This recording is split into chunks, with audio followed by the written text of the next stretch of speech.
자식에게 모든 걸 바쳤는데 돌아온 건 차가운 계약서 한 장뿐이라면 당신은 어떨 것 같으세요? 저는 억장이 무너져 내리는 순간에도 화를 내는 대신 더 무서운 복수를 선택했어요. 며느리가 독약이라고 불렀던 제 음식과 노인 냄새 난다던 제 돈을 모두 끊어버렸죠.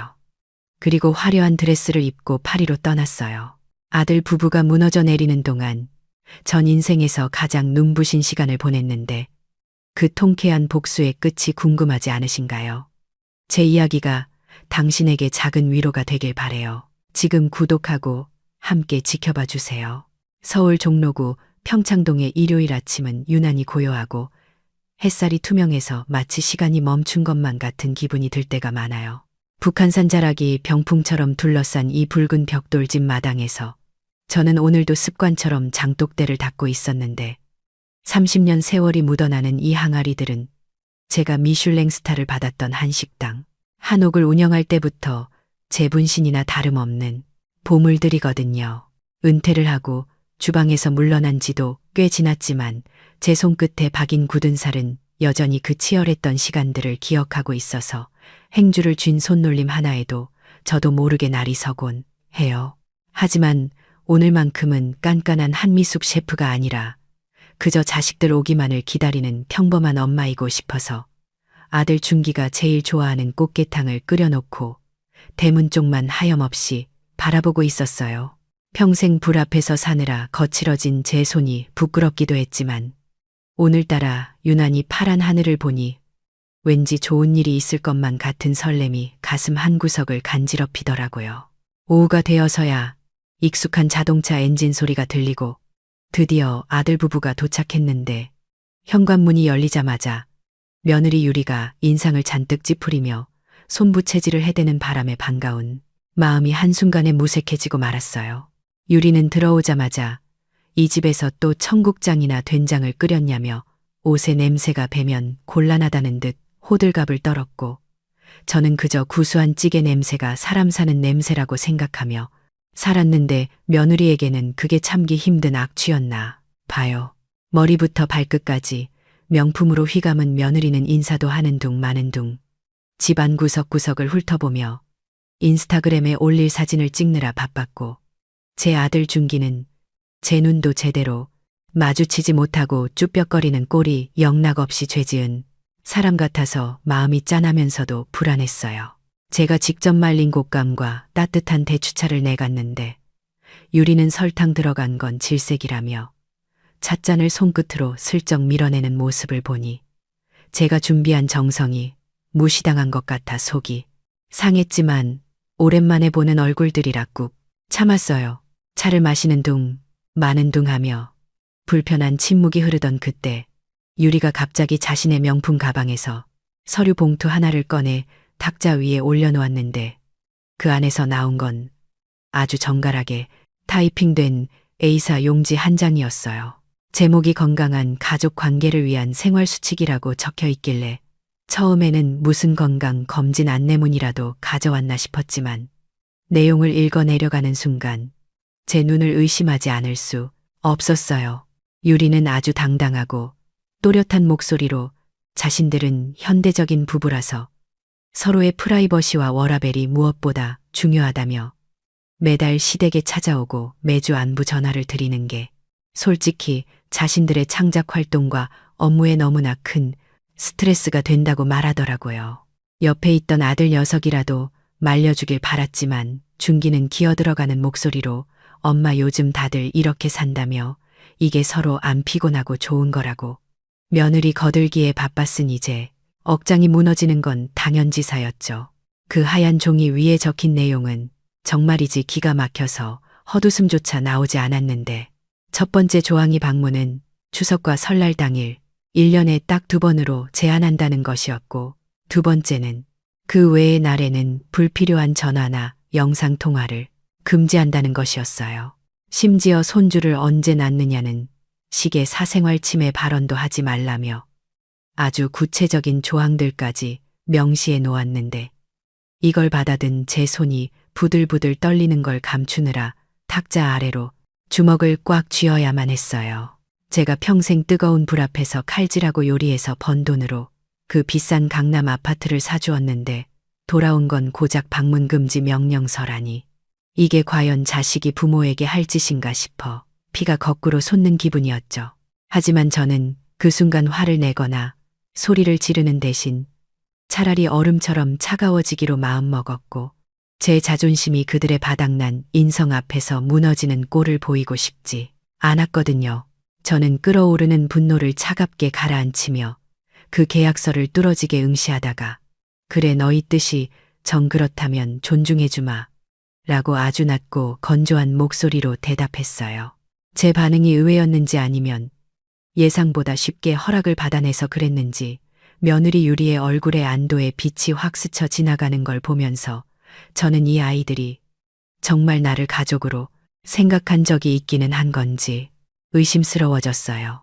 유리는 자리에서 일어나며 어머님이 쿨하셔서 정말 다행이라며 요즘 시어머니들은 말이 안 통하는데 우리 어머님은 역시 다르다며 입에 발린 칭찬을 늘어놓았지만 그 말이 제 가슴에는 비수보다 더 날카롭게 꽂혔어요. 아들 부부가 마치 숙제를 끝낸 아이들처럼 홀가분한 표정으로 서둘러 집을 빠져나가는 뒷모습을 보면서 저는 현관문에 대고 욕이라도 한 바가지 퍼붓고 싶었지만 그저 입술을 깨물며 그들의 차가 멀어질 때까지 서 있을 뿐이었죠.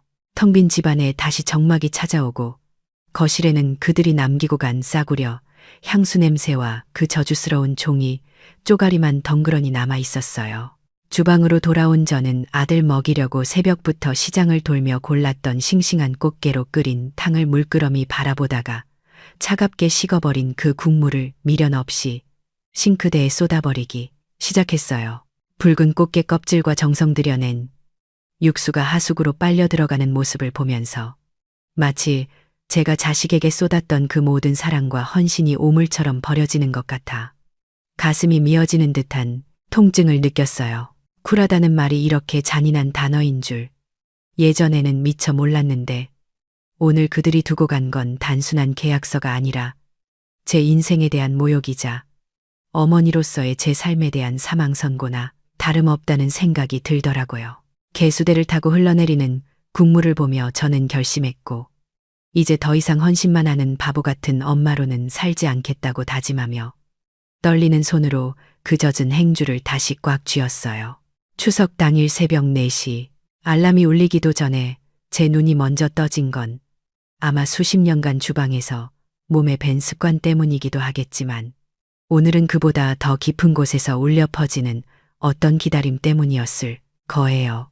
비록 며칠 전 아들 내외에게 1년에 2번만 만나자는 기가 막힌 통보를 받았지만 그래도 명색이 추석이고 제 핏줄인 준기가 오는 날이라는 생각에 서운함보다는 설렘이 앞서 주방으로 향하는 발걸음이 저도 모르게 빨라지더라고요. 냉장고에서 며칠 전부터 공수해온 최상급 한우갈비와 귀하디귀한 자연산 송이를 꺼내놓고 핏물을 빼고 육수를 우려내기 시작하면서 저는 다시 미슐랭 스타를 받았던 한식당 한옥의 오너 셰프 한미숙으로 돌아간 듯한 기분에 젖어들었어요. 늙은 어미의 자존심이라기보다는 그저 내 새끼 입에 세상에서 제일 좋은 것만 넣어주고 싶은 본능이 앞서서 저는 직접 짠 참기름 향이 온 집안을 고소하게 채울 때까지 12가지 반찬 하나하나에 온 정성을 쏟아부었어요. 계약서대로라면 오늘이 제 아들을 볼 수 있는 유일한 2날 중 하루이니 이 귀한 시간을 망치고 싶지 않아 저는 섭섭한 마음은 잠시 접어두고 오직 음식의 맛과 온도에만 집중하며 분주한 아침을 보냈어요. 약속한 시간은 오전 10시였기에 9시 반부터는 모든 음식이 가장 맛있는 상태로 상에 오를 수 있도록 준비를 마쳤고 현관 초인종이 울리기만을 기다리며 식탁보 매무새를 몇 번이나 고쳤는지 몰라요. 하지만 야속하게도 거실 벽시계의 바늘은 10시를 지나 12시를 넘기고 어느새 오후 1시를 향해 가고 있었는데 차게 식어가는 갈비찜을 데우고 또 데우며 제 속도 함께 타들어가는 줄은 꿈에도 모른 채 그들은 연락 한 통이 없더군요. 음식이란 게 가장 맛있는 골든타임이 있는 법인데 그 시간이 속절없이 흘러가는 걸 지켜보는 건 요리사로서도 엄마로서도 참 견디기 힘든 고문 같은 시간이었어요. 오후 2시가 다 되어서야 현관문이 열리고 아들 부부가 들어왔는데 땀에 젖어 부엌을 지키던 저와는 달리 며느리 유리의 얼굴은 방금 막 껍질을 벗긴 달걀처럼 매끄럽게 윤기가 흐르고 있어서 순간 제가 초라하게 느껴질 정도였어요.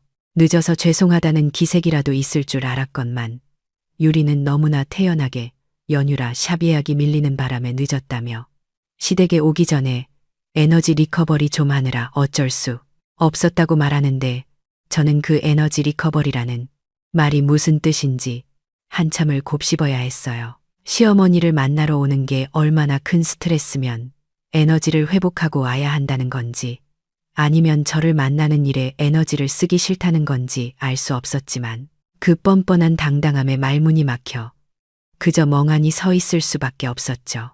아들 중기 녀석이라도 미안해할 줄 알았는데 아내 눈치를 보느라 제 눈은 피한 채 짐짓 딴청을 피우는 꼴을 보니 자식 키워봤자 다 소용없다는 옛말이 틀린 게 하나도 없다는 생각이 들더라고요. 그래도 왔으니 됐다 싶어 억지 미소를 지으며 자리에 앉으려는데 유리가 명품 로고가 박힌 쇼핑백 하나를 제게 건네며 어머님을 위해 특별히 준비한 선물이라고 생색을 내더군요. 한우나 홍삼 같은 건 기대도 안 했지만 쇼핑백 안에서 나온 건 뜬금없게도 딥디크라는 브랜드의 커다란 향초였는데 유리는 코를 살짝 찡그리며 이 집 들어오면 특유의 묵은 냄새 같은 게 나서 준비했다며 노인 냄새라고 하나 그런 게 배어 있으니 환기 좀 시키고 이 초를 피우라고 상냥한 척 웃으며 말했어요. 평생을 음식 만드는 사람으로 살아오며 옷에 밴 간장 냄새와 마늘 냄새를 훈장처럼 여기고 살았던 저에게 냄새가 난다는 말은 단순히 씻지 않아서 나는 악취를 의미하는 게 아니라 제 인생 전체가 낡고 퀴퀴한 것으로 취급받는 것 같아 가슴 한구석이 무너져 내리는 기분이었어요. 최고급 향초라는 그 물건이 마치 제 존재를 지워버리고 싶어하는 그들의 마음처럼 느껴져서 저는 고맙다는 말조차 차마 입 밖으로 내뱉을 수가 없었답니다.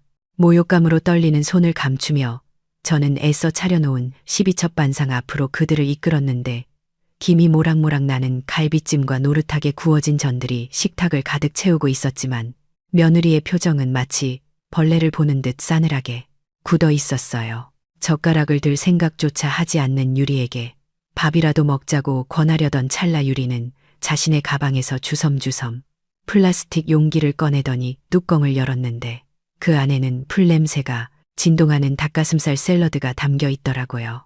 유리는 자신은 지금 클린 이팅 중이라며 이런 기름진 갈비찜이나 저는 제 몸에 독약이나 다름없어서 먹을 수가 없다고 딱 잘라 말하는데 그 독약이라는 단어가 제 귀를 때리는 순간 멍해지면서 아무 생각도 나지 않았어요.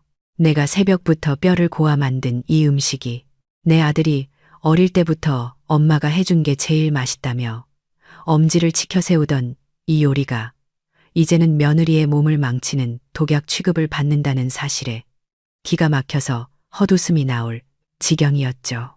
중기 녀석이라도 한마디 거들 줄 알았건만 유리가 비위가 약해서 그런 거니 이해해달라며 그냥 엄마나 많이 드시라고 샐러드를 깨작거리는 아내 편을 드는 꼴을 보니 제 속은 이미 까맣게 타들어가 재가 되어버린 것 같았어요. 식사 시간 내내 유리는 물티슈로 식탁과 수저를 닦아대며 유난을 떨어댔고 저는 그 불편한 공기 속에서 밥이 입으로 들어가는지 코로 들어가는지 모른 채 모래알을 씹는 심정으로 앉아 있어야만 했어요. 30분이나 지났을까.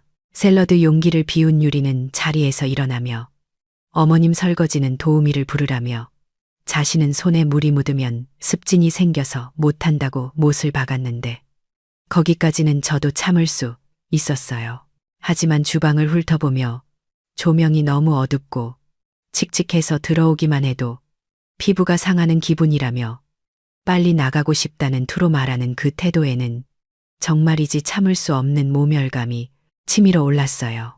이 주방은 제가 평생을 바쳐 일궈온 전쟁터이자 신성한 공간이었고 이 안에서 흘린 땀방울이 모여 그들이 지금 살고 있는 강남 아파트를 만들어준 것인데 고작 피부 타령이나 하며 제 성질을 모독하는 며느리의 말본세에 저는 더 이상 어떤 기대도 품을 수가 없게 되었어요. 그들은 마치 도망치듯 서둘러 짐을 챙기며 6개월 뒤 설날에 뵙겠다는 말을 남기고는 뒤도 돌아보지 않고 나가버렸고 현관문이 닫히는 소리가 텅 빈 집안에 쾅하고 울려 퍼질 때 제 마음속에서도 무언가 툭 하고 끊어지는 소리가 들렸어요.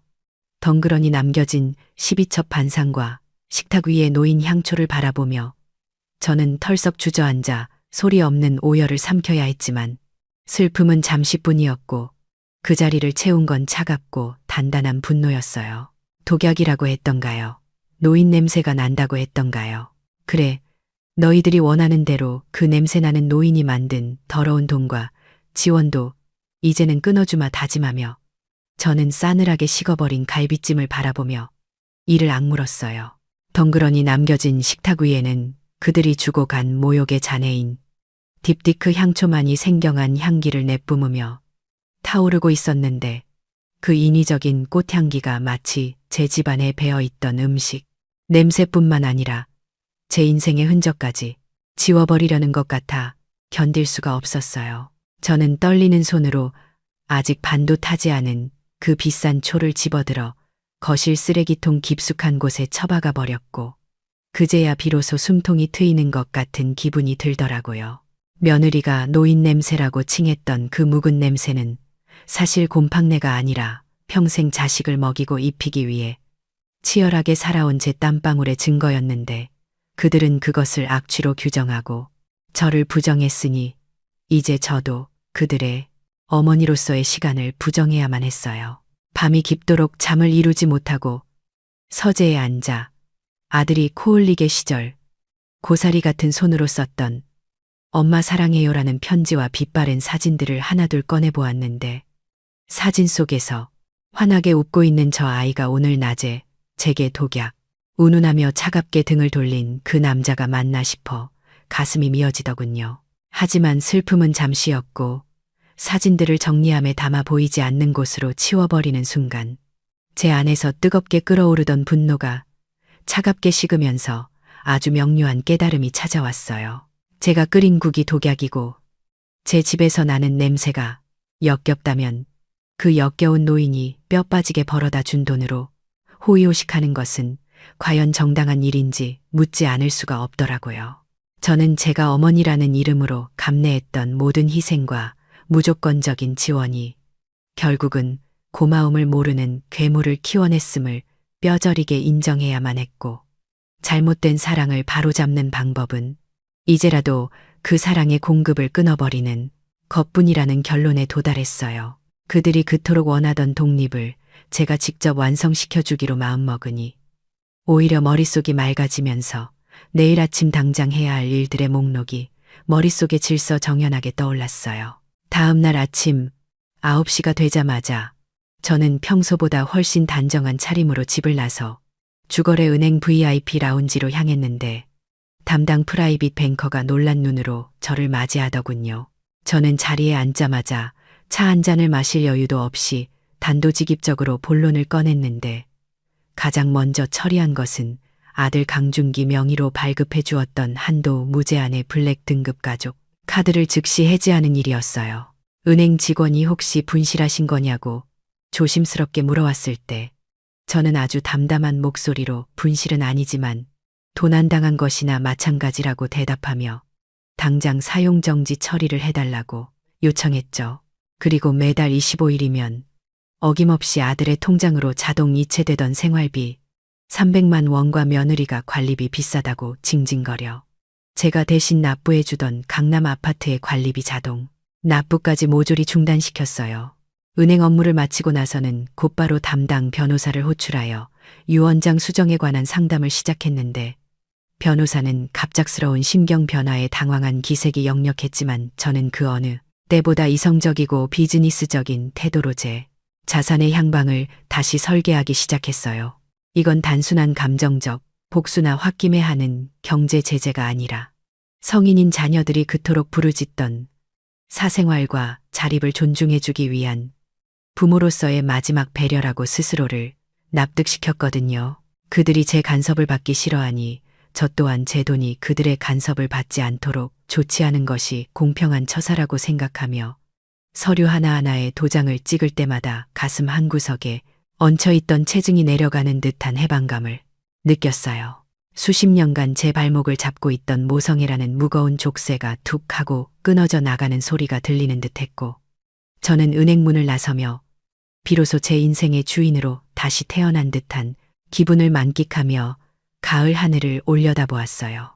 제가 이렇게 평창동에서 조용하지만 확실한 단절을 실행하고 있는 동안 강남의 아들 부부에게 어떤 혼란이 닥칠지는 불을 보듯 뻔한 일이라 상상만으로도 헛웃음이 나오더라고요. 아마 점심시간쯤 되었을 테니 대한식품에 잘 나가는 전략이사 강준기는 부하 직원들을 데리고 비싼 식당에 가서 호기롭게 법인 카드 대신 제 카드를 꺼내 들었을 게 분명했어요. 직원들 앞에서 멋지게 내가 쏜다를 외치며 카드를 건넸겠지만 종업원이 난처한 표정으로 고객님이 카드는 도난 분실 신고가 되어 있어서 승인이 거절되었습니다라고 말하는 순간 그 잘난 얼굴이 얼마나 불그락 푸르락해질지 눈에 선하더군요.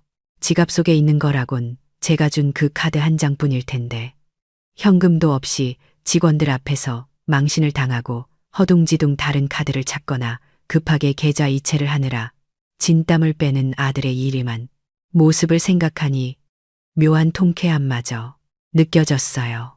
며느리 최유리 또한 사정은 별반 다르지 않았을 텐데 그녀는 아마 오늘도 갤러리나 백화점을 돌며 큐레이터들 앞에서 예술을 논하고 교양 있는 척 허세를 부리고 있었겠죠.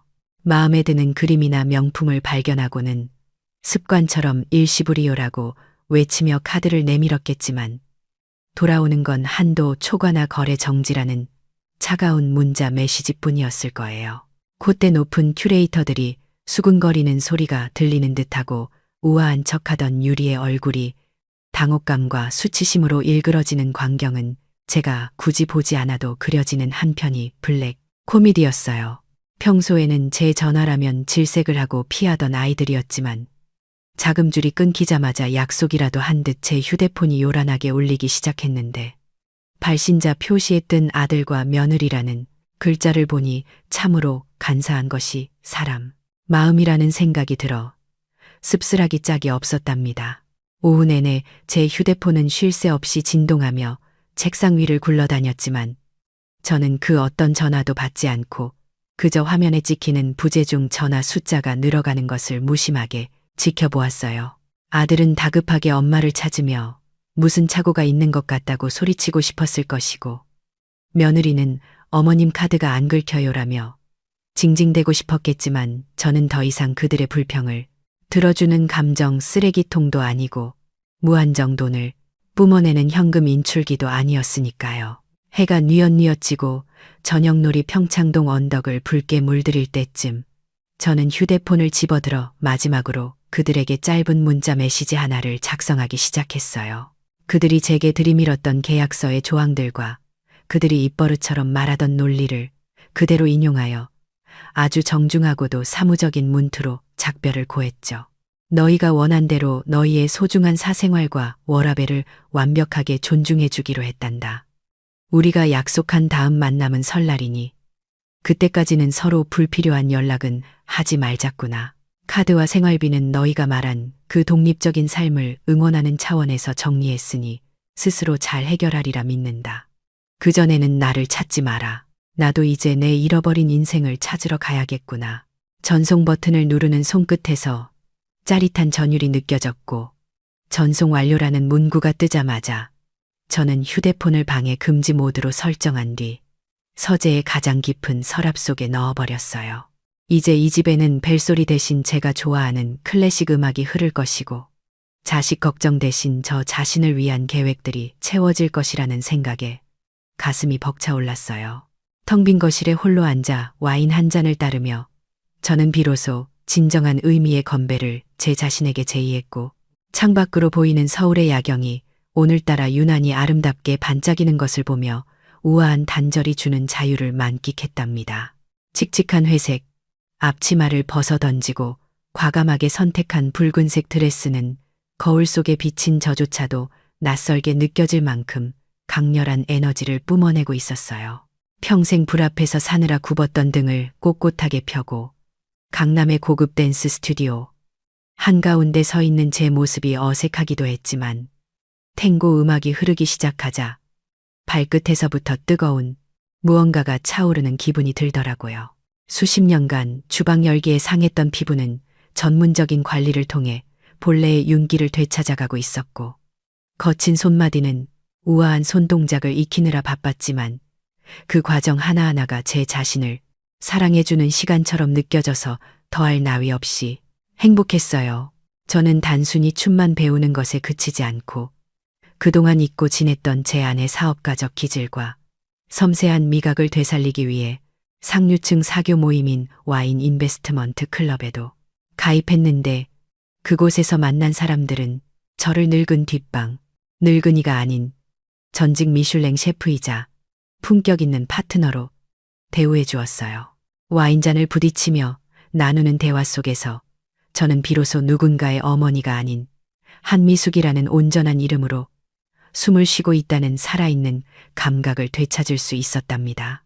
반면 평창동의 자금줄이 끊긴 강남의 아들 부부네 집에는 예상대로 찬바람이 쌩쌩 불기 시작했는데, 대출 이자와 아파트 관리비가 그들의 통장을 갉아먹는 속도가 생각보다 훨씬 빨랐던 모양이에요.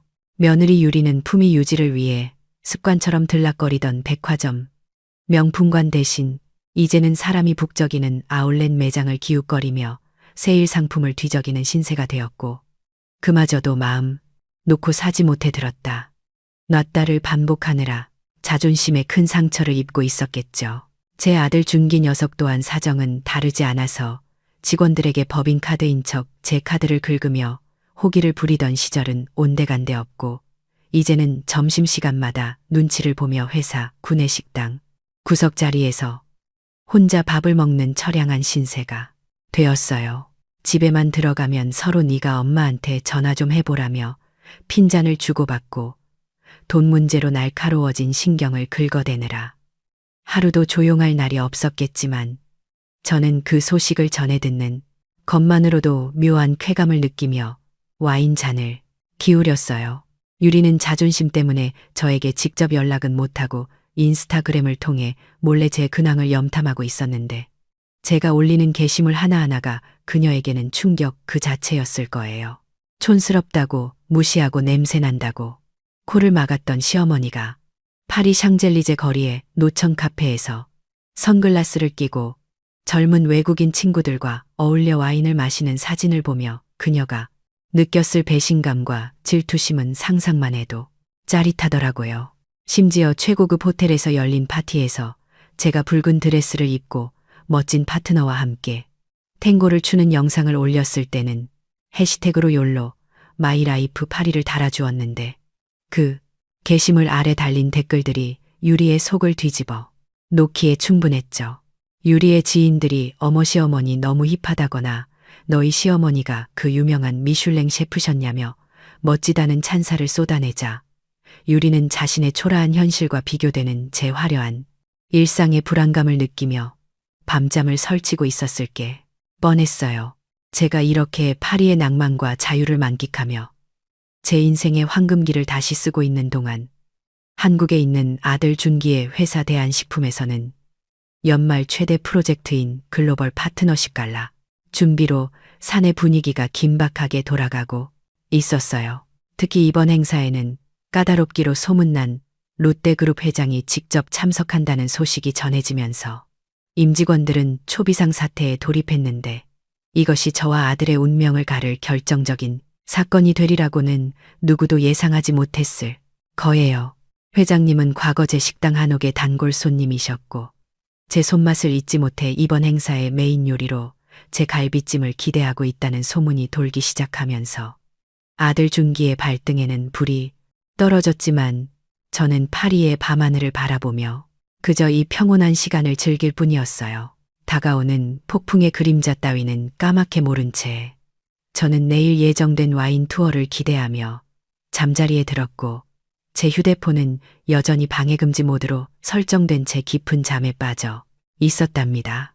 파리의 붉은 드레스와 와인에 취해 꿈같은 시간을 보내고 돌아온 제게 서울은 또 다른 현실의 폭풍을 예고하며 기다리고 있었는데, 그 진원지는 바로 아들 준기의 회사 대한식품이었어요. 롯데그룹과의 대형 계약을 앞두고 사활을 걸고 준비 중이던 글로벌 파트너십 갈라 디너에 까다롭기로 소문난 미식가 롯데 회장이 직접 참석한다는 소식이 전해지면서 회사는 그야말로 초비상 사태에 돌입했거든요.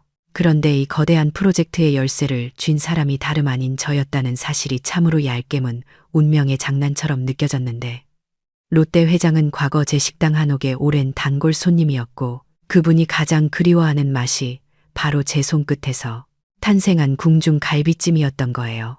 대한식품 회장은 이 사실을 알고는 제 아들 준기를 은밀히 호출해 이번 행사의 성패가 오직 메인 요리에 달려 있음을 강조하며 무슨 수를 써서라도 모친인 저를 섭외해 오라는 특명을 내렸다고 하더군요.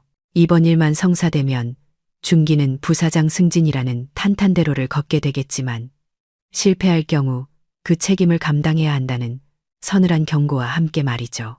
준기는 식은땀을 흘리며 제게 연락을 시도했겠지만, 저는 이미 파리의 낭만을 즐기느라 휴대폰을 방에 금지 모드로 설정해둔 지 오래였고, 그 어떤 벨소리도 제 평온한 일상을 방해하지 못했기에 아들의 절박함은 허공을 맴돌 뿐이었어요.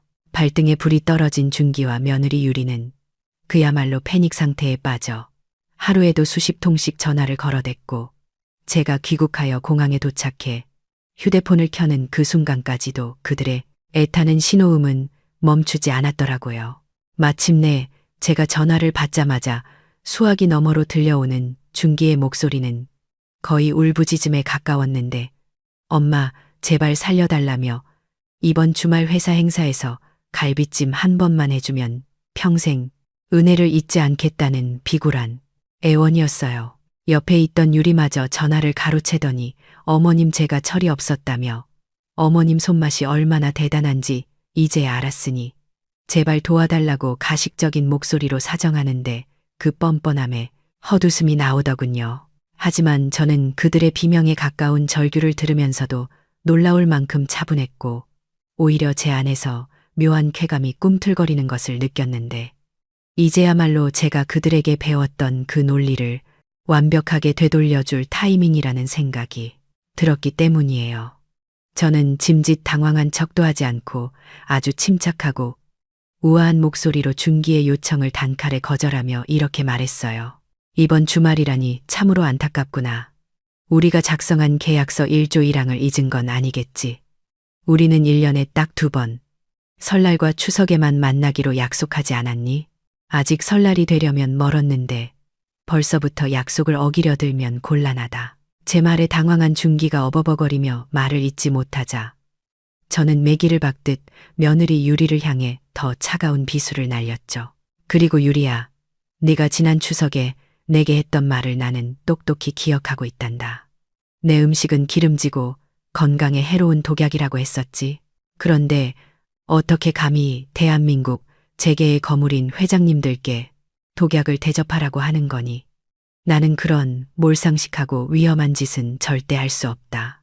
제 입에서 독약이라는 단어가 나오는 순간 유리의 숨소리가 턱하고 막히는 게 느껴졌지만 저는 멈추지 않고 마지막 일격을 가했어요. 나 지금 막 파리에서 돌아왔단다. 시차 적응도 해야 하고 여행의 피로를 풀기 위해 에너지 리커버리를 하느라 몹시 바빠서 주방에 들어갈 힘이 없구나. 너도 알다시피 칙칙한 주방 조명 아래서 요리하면 피부 상한다고 네가 끔찍하게 싫어했잖니? 나도 이제 내 피부 좀 관리하며 살아야지. 전화기 너머로 준기와 유리가 울고불고 매달리며 한 번만 봐달라고 사정했지만 저는 약속은 약속이니 서로의 사생활을 존중하자며 매몰차게 전화를 끊어버렸고, 그 순간 느꼈던 해방감은 파리의 벨탑 아래서 느꼈던 감동보다 훨씬 더 짜릿하고 강렬했어요. 제가 전화를 끊은 뒤 그들이 겪었을 절망과 공포는 상상만 해도 충분히 짐작이 갔지만 저는 더 이상 그들의 감정을 보살펴주는 자애로운 어머니가 아니었기에 미련 없이 공항 리무진 버스에 몸을 실었답니다. 운명의 갈라 디너 당일 화려한 조명이 쏟아지는 행사장에는 대한민국의 네로라는 인사들이 모여들었고, 롯데 회장은 한껏 기대에 부푼 표정으로 메인 요리가 나오기만을 기다렸을 거예요. 마침내 은색동 커버가 열리고 김이 모락모락 나는 갈비찜이 모습을 드러냈지만 그것은 호텔 수석 셰프가 제 레시피를 흉내내어 급조한 모조품에 불과했죠. 롯데 회장은 한 입 맛을 보자마자 젓가락을 내려놓으며 맛이 변했다거나 영혼이 없다는 식의 혹평을 쏟아냈을 것이고 그 한마디에 행사장의 분위기는 순식간에 얼어붙어 시베리아 벌판처럼 차가워졌을 게 분명해요. 결국 기대했던 롯데와의 계약은 물거품이 되었고 경로한 대한식품회장은 모든 책임을 준기에게 돌리며 모친 하나 설득하지 못하는 무능한 놈이라고 고함을 쳤다는 소문이 파다하게 퍼졌어요. 승승장구하던 전략이사 강준기는 하루아침에 책상을 빼야 했고 다음날 물류창고 관리직으로 좌천되는 수모를 겪으며 자신의 오만함이 가져온 처참한 결과를 뼈저리게 맛봐야 했죠. 준기가 차가운 창고 바닥에서 먼지를 뒤집었으며 후회의 눈물을 흘리고 있을 때 저는 SNS에 파리의 미슐랭 3스타 레스토랑 셰프들과 나란히 서서 환하게 웃고 있는 사진을 올리며 진정한 미식은 존중에서 나온다는 문구를 덧붙였어요. 그것은 제 아들에게 보내는 마지막 가르침이자 제 자신에게 보내는 승리의 메시지였고 이제 남은 것은 그들이 처절하게 깨닫고 제 발 아래 무릎 꿇는 마지막 순간뿐이라는 것을 직감할 수 있었답니다. 아들의 좌천 소식과 함께 그들이 쌓아올린 모래성이 무너져 내리는 것을 지켜보는 일은 생각보다 훨씬 더 빠르고 허망하게 진행되었는데 전략이사라는 화려한 직함을 잃고 물류, 창고 관리직으로 밀려난 준기의 연봉은 정확히 반토막이 났고 그 돈으로는 강남의 고급 아파트 대출 이자를 감당할 재간이 없었을 거예요. 설상가상으로 제 카드로 품위 유지를 하며 갤러리 큐레이터, 놀이를 하던 며느리 유리 또한 자금줄이 막히자 더 이상 화려한 인맥을 유지할 수 없게 되어 반강제로 일을 그만두게 되었으니 그들의 가게 경제가 파탄 나는 것은 시간 문제였죠.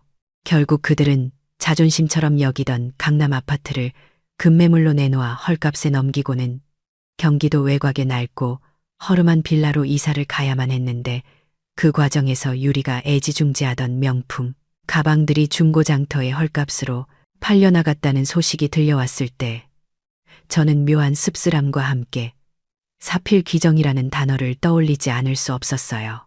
준기에 기세등등하던 어깨가 축 처지고 유리의 콧대가 꺾인 채 좁은 빌라에서 생활하면서 그들은 뼈저리게 깨달았을 텐데 자신들이 누리던 그 안락하고 우아한 삶이 본인들의 능력이 아니라 오로지 늙은 어머니의 뼈를 깎는 희생과 지원 덕분이었다는 사실을 말이에요.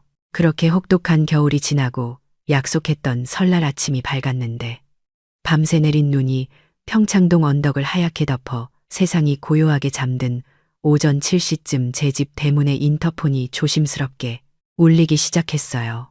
모니터 화면에 비친 두 사람의 모습은 제가 알던 그 화려한 강남 부부가 아니라 마치 삶에 찌든 중년의 남녀처럼 보였는데 유리는 유행 지난 얇은 패딩을 입고 추위에 떨고 있었고 준기의 코트 소매는 낡아서 보풀이 일어난 상태라 그들의 공궁한 처지가 한눈에 들어오더라고요.